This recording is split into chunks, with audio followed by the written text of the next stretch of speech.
Hi friends, नमस्कार। आज मैं हल्के बटुए के साथ इलाज के तीसरे पार्ट की चर्चा करूंगी। तीसरा इलाज है अपने स्वर को कैसे बढ़ाएं। देखिए, आप इमेजिन कीजिए, आप देखिए कि जैसे एक एक सिक्का आप अपने कमाई का 10वां हिस्सा आप बचा कर रखते हैं, तो इससे धीरे धीरे आपका बटुआ भारी होता जा रहा है। आप यह अनुभव करिए कि आपका बटुआ अब भारी हो रहा है। आपने अपने आप में इतना अनुशासन डाल लिया है कि आप अपनी कमाई के 10वें हिस्से को बचा सकें। आपने खर्चों को नियंत्रित कर लिया है ताकि आपका खजाना बढ़ता जाए।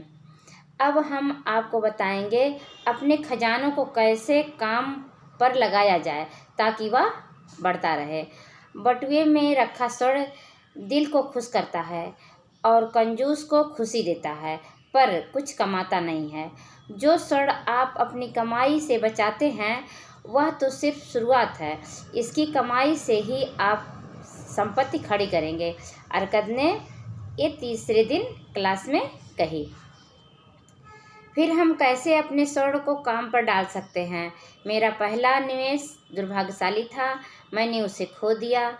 मेरा पहला लाभदायक निवेश एक कर्ज था जो मैंने शील्ड बनाने वाले अगर को दिया था। हर साल वह भारी मात्रा में तांबा समुद्र के पार से खरीदता था ताकि व्यापार में डाल सके। व्यापारियों को देने के लिए पर्याप्त पैसों के अभाव में वह उनसे उधार लेता था जिनके पास अतिरिक्त सिक्के हों। वह सम्मानी इंसान था। वह उधार चुकाता था, साथ ही अच्छा किराया देता था जब उसके शील्ड बिक जाते थे। जब भी मैंने उसे उधार दिया, मैंने किराए के पैसे वापस उसे उधार में दे दिए। इसलिए न सिर्फ मेरी पूंजी बढ़ी बल्कि मेरी कमाई भी बढ़ती गई। सबसे ज़्यादा खुशी होती थी जब ये कमाई मेरे बटुए में आती थी। मेरे छात्रों, मैं कह रहा हूँ कि इंसान की संपत्ति उसके बटुए के सिक्कों में नहीं है, वे उस आमदनी में है जो उसने बनाई है। स्वर्ण की उस धारा में है जो उसके पर्स में आती है और उसे भारी बनाती है। यही हर इंसान चाहता है। यही वह चीज़ है जिसे हर इंसान चाहता है, एक आमदनी जो आती जाती है, भले आप काम करें या ना करें। मैंने बड़ी आमदनी बनाई है, जितनी बड़ी कि मैं एक बहुत अमीर आदमी कहलाता हूँ। इस अनुभव से लाभ उठाकर मैंने अपने उधार और निवेशों को बढ़ाया। जैसे जैसे मेरी पूंजी बढ़ती गई, शुरुआत के कुछ स्रोतों से और बाद के ढेर सारे स्रोतों से मेरे बटुए में स्वर्ण की एक धारा आती गई जो मेरे अच्छे इस्तेमालों के लिए उपलब्ध थी। देखिए, अपनी साधारण कमाई से मैंने स्वर्ण के गुलामों को फौज तैयार कर ली है जो मेहनत करके मेरे लिए और भी स्वर्ण कमा रहे थे।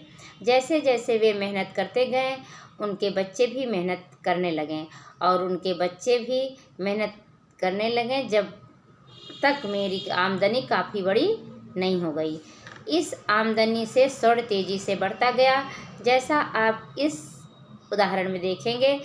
एक किसान जब उसका पहला बच्चा पैदा हुआ, चांदी के 3 सिक्के लेकर सूदखोर के पास गया और उसे किराए पर रखने को कहा जब तक उसका बच्चा 20 साल का ना हो जाए।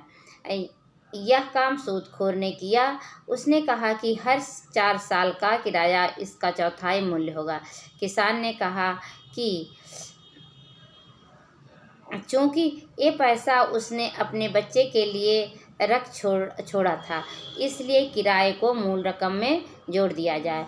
जब वह लड़का 20 साल का हो गया, किसान वापस सूदखोर के पास चांदी के बारे में पूछने लगा। सूदखोर ने बताया कि चूँकि उसका पैसा चक्रवृद्धि ब्याज से बढ़ा था, इसलिए चांदी के 10 सिक्के 21.5 सिक्कों में बदल गए थे। किसान काफ़ी खुश हुआ और चूँकि बेटों के सिक्कों की ज़रूरत नहीं थी, वे उन्हें सूदखोर के पास छोड़ गया। जब बेटा 50 साल का हो गया, उसका पिता चल बसा। सूदखोर ने उसे 167 सिक्के वापस दिए। इस तरह वे निवेश किराए के कारण 17 गुना बड़ा हो गया। इसलिए यह एक हल्के बटुए का तीसरा इलाज है। हर सिक्के को काम पर लगाएं ताकि खेतों की फसलों की तरह वे आप तक आमदनी लाएं। संपत्ति की एक धारा पैदा करें जो आपके बटुए तक आए। तो दोस्तों, अगर यह वीडियो अच्छी लगी हो तो लाइक करिए, सब्सक्राइब करिए, शेयर करिए, कमेंट करिए और अपनी कमाई के जो 10वां हिस्सा है उसी से आप और पैसा कमाने के लिए आप ऐसी जगह लगाइए जिससे वह और आपको कमा के दे। तो फ्रेंड्स, नमस्कार।